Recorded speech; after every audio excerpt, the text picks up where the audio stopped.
Then moving on to the next slide. So this is how, and this kind of a corollary is existing in every language, and corollaries are getting new meanings and new interpretations. And that is, and it is becoming a kind of universal or widely appreciated. That is why the Malayalam word ayo has become a part of this Oxford dictionary that somebody knows, because that ayo, it's a kind of word that comes naturally to us when we hear something good, ayo or ayo, the kind of things when somebody dies also it is an ayo. When it is some out of an excitement also, this is the kind of way we interpret. So this is how we can interpret, and this is how the terms are entering the language. Means our own local flavor, that flavor is also getting infected by our global language or to this lingua franca, English. Then translation. You might have heard the famous theories of a translation written by Sujit Mukherjee, Gayatri Spivak, Eugene Onida, Susan Bassnett, and everyone. So I'm just trying to question whether in a work of translation, what are we exactly doing?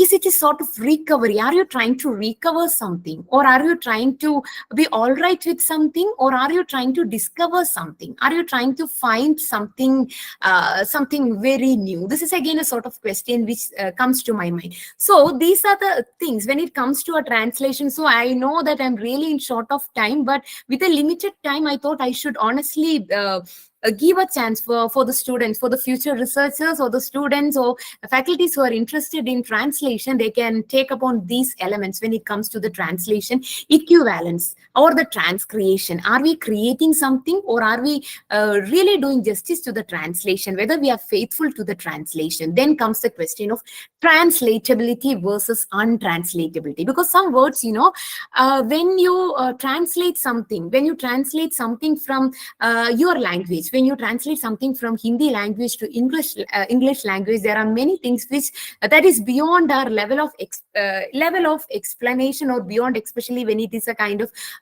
slang word, when it is a kind of word that is used, means it will be very difficult for us to interpret, when you are non-native speaker. For example, when I was a student of Rajasthan Central University, only I heard about so many slang words which I was which I was not at all familiar with. Even we do have slangs in Malayalam. So like this, for example, we say a slang word like a mal. What kind of meaning? Kya mal hai? This kind of, the word when they use that, mal has two meanings. Okay, that can be a thing and that can be a way you try to interpret a person in a slang way. So likewise, there are words which is beyond the level of untranslatability. So if you are telling about such a word, how you will interpret, or how you will be able to give a correct translation. So that amount of translatability versus untranslatability comes in many situations. So you have to take into consideration all these things, whether it is equivalent. So when I was doing my research, the topics, because I am familiar with Malayalam language, of course, means my Hindi is not that good. Means I can somehow manage with Hindi. Means ठीक-ठाक manage कर सकती हूँ, लेकिन उतना अच्छा नहीं है. So with that Hindi, I was able to learn, or I was able to know Munshi Premchand. Whereas when it comes to my mother tongue and Tagari Shivashankara Pillai, I was able to read and comprehend both the Malayalam version and the English versions. But for my doctoral thesis, what I have done is I have taken only the translation into a consideration in order to give justice to both the writers I have selected. Because to an extent, I can understand Premchand to the extent which I understand Tagaji Shivashankara Pillai. Honestly, I cannot understand, because like the way you use the way he uses lot of Urdu words, lot of words which is beyond my layman's level of Hindi knowledge. So I have relied basically on both the translations and all the works in English. So that has in fact helped me a lot to know about the writers, and to an extent I tried reading Hindi. If not, it was not in a complete meaning. Yes, I tried to. So these were the problems which I honestly confronted when I was doing. And of course, I do, as I've done journalism, and as I work and translate articles for the government of Kerala, whenever I get an article in Malayalam to translate into English, I've always come across these problems, confront with equivalence, what I'm trying to translate, how these people will be able to understand all these things. So that kind of question is always there. It can be different sorts of IO in my perception too. Moving to the next slide. Yes, mapping Indian literary tradition in a comparative perspective. So how you can map Indian literary tradition, and that too in a comparative perspective. For example, when you are studying a work of work of Rabindranath Tagore, or when you are studying a work of a writer, when you are studying a work from Punjab, or a writer, Urdu writer, Ishmat Chugdai, Amrita Preetham. All these things, you get a chance to know the literature produced in different parts of the world, literature produced in different parts of an India. We try to know and we try to compare. Yes, this is something similar. Hey, this is, means something that is visible in my place, or something that is visible there also. We are able to connect, and we are able to get in touch with that. So comparative literature, it is like the famous philosopher Surendranath Banerjee has mentioned that India a nation in making. So like that, I feel like saying comparative literature is always in making. We are always in the workshop, because one thing or the other thing is always being produced, and one thing is other is always coming. So comparative literature is in process, and along with that, translation is also supplementing for that.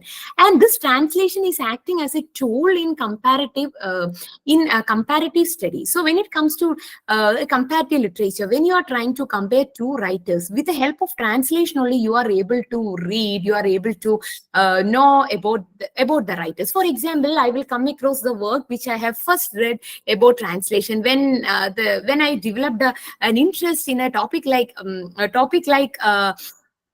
a translation. I came across a book named Umrao Jan Adab by Hardy Ruswa, a writer which I was not at all familiar. I happened to come across this book in the library of my Central University, Rajasthan, and there I have seen the translation by Kushwant Singh. Kushwant Singh translation was there, but when I googled, or when I tried to know more about that, I came to know that it was translated by two people. That is, one by this Indian writer Kushwant Singh, and the other one by an English writer, David Matthews. Okay, so anyway, I was not that good, or I means this Hindi mixed Urdu, which I was not at all comfortable, or which I won't be able to understand. So I read both the versions of Kushwant Singh and David Matthews. So when I have gone through the kinds of translation, I have felt lot of differences by the way they have interpreted. So if you see that the things which he has translated from the source language to target language, there are a lot of differences. Differences in the sense of even the kind of words which Kushwant Singh used, even the words which Ruswa used. And in order to get a feel for this, maybe you can watch the movie. There are different adaptations of Umrao Jan available, and you can see Rekha's movie also, means actress Rekha's movie also. I think it is available in YouTube. If at all interested, you can watch it.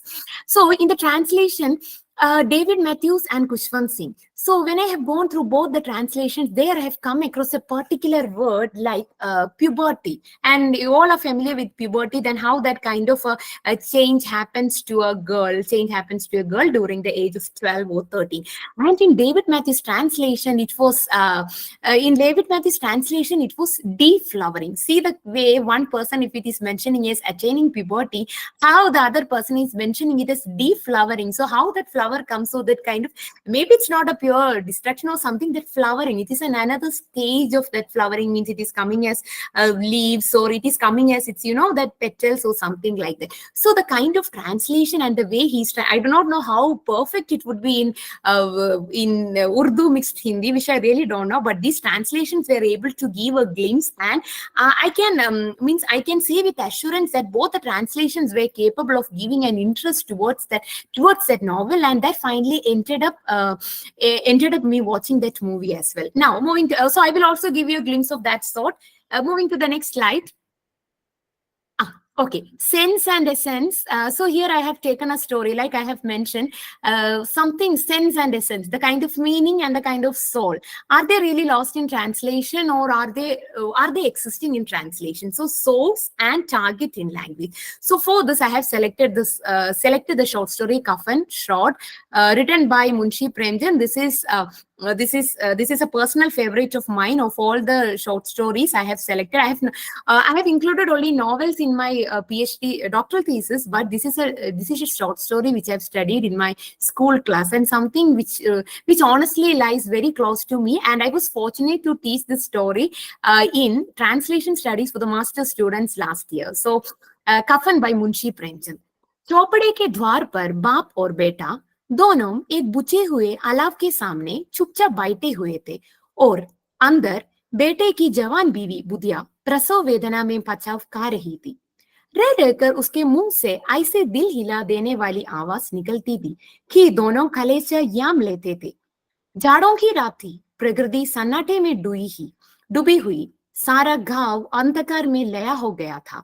Ghisu ने कहा, मालूम होता है बचेगा नहीं, सारा दिन दौड़ते हो गया जो देख तो आ। So this is how it is given. This is how it is given in Hindi language. Okay, I was able to understand to an extent, but I honestly don't know how much I have understood this as a non-native speaker of Hindi. So now I'm moving into the two translated versions. Please move on to the another slide. Yeah. So I have taken here. I have taken here two translations of Shroud by two writers. So one from the name itself, you can understand. One is by Francis W. Pritchett, and the second one by an Indian writer, Purushottam Lal. He's a very famous translator. In fact, he has given significant importance to the term transcreation in Indian English. So the second translation is by Nandini Nopani and P. Lal. This book you can find in Google. Its name is 24 Stories. 24 Stories of means edited by Madan Gopal. And this particular story is translated by P. Lal and Nandini Nopani. So we have already listened to what Kafan or in the short story of Kaman, जो प्रेमचंद ने लिखा वो हमने अभी अभी सुना. Now I'm going to read what the translators have written in their own versions. So the first one by Francis W. Pritchett, The Shroud. At the door of the hut, the shroud. At the door of the hut, father and son sat silently by a burnout fire. Inside, the son's young wife, Budya, lay in labor, writhing with pain. And from time to time, such a heart-rending scream emerged from her lips that they both pressed their hands to their hearts. It was a winter night. Everything was drowned in desolation. The whole village had been absorbed into the darkness. Gisu said, "It seems she won't leave. She has been writhing in pain the whole day. Go on, see how she is." Now, moving to the next interpretation.